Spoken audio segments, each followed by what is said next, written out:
क्या pan card का बिना इजाजत इस्तेमाल होगा अपराध? सरकार को पैन कार्ड के गलत इस्तेमाल पर रोक लगाने का आदेश देना पड़ा है। और ऐसा क्यों करना पड़ा है? क्योंकि कई सारी बड़ी कंपनियां बिना आपकी मर्जी के आपके पैन कार्ड का गलत इस्तेमाल कर रही हैं। नमस्कार, मैं अंजलि राउत और आप देख रहे हैं खोजीनार। आज जो हम आपको बताने वाले हैं, मुमकिन है ऐसा आपके साथ हुआ होगा। अगर आपने किसी होटल में चेक इन करने के लिए पैन कार्ड दिया होगा तो पक्का होटल ने मना कर दिया होगा। कहने का मतलब है, पैन कार्ड को आपकी पहचान के तौर पर तो देखा जा सकता है, मगर एड्रेस प्रूफ के तौर पर नहीं। सिम लेते समय भी ऐसा ही होता है, वहां भी पैन कार्ड से काम नहीं चलता।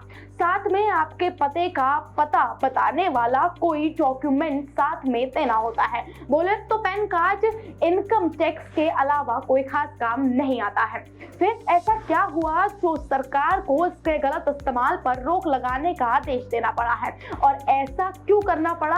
क्योंकि कई सारी कंपनियां बिना आपकी मर्जी के आपके पैन कार्ड का गलत इस्तेमाल कर रही हैं। बाजार की भाषा में इसको फिनटेक और कंज्यूमर चेक कहते हैं। आपको हम उदाहरण से बताते हैं।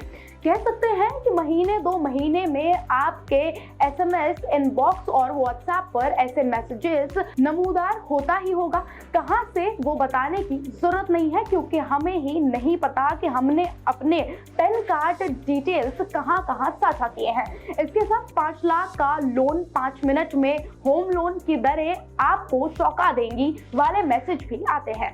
आप कितने ही सख्त क्यों ना हो, ऐसे मैसेज कभी ना कभी तो पिघला ही देते हैं। इतना उदाहरण काफी है सरकार के नए आदेश को समझने के लिए। कभी आपने सोचा है कि ऐसा होता कैसे है? क्योंकि आपने तो कहीं लोन के लिए अप्लाई नहीं किया है, अगर किया भी था तो उसको जमाने हो गए हैं। फिर ये ऑफर्स की बाढ़ कहां से आती है? जनाब, इसके पीछे है वो फिनटेक और कंज्यूमर टेक कंपनियां जिनके पास आपके पैन कार्ड के डिटेल्स है। कंपनी कोई भी हो सकती है, मसलन लोन देने वाली या ई-कॉमर्स वाली।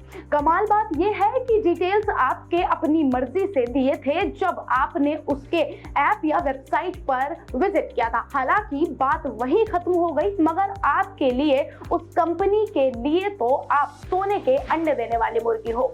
ऐसी कंपनी बनाती है आपकी प्रोफाइल, जिसे कहते हैं पेन एनरिचमेंट। माने कि जैसे ही आपने कोई लोन खत्म किया या फिर आपके क्रेडिट स्कोर में कोई बदलाव हुआ तो इसको पता चलता है। अगर कुछ नहीं भी हुआ तो ये खुद बिना आपसे पूछे आपका क्रेडिट स्कोर चेक करती रहती है।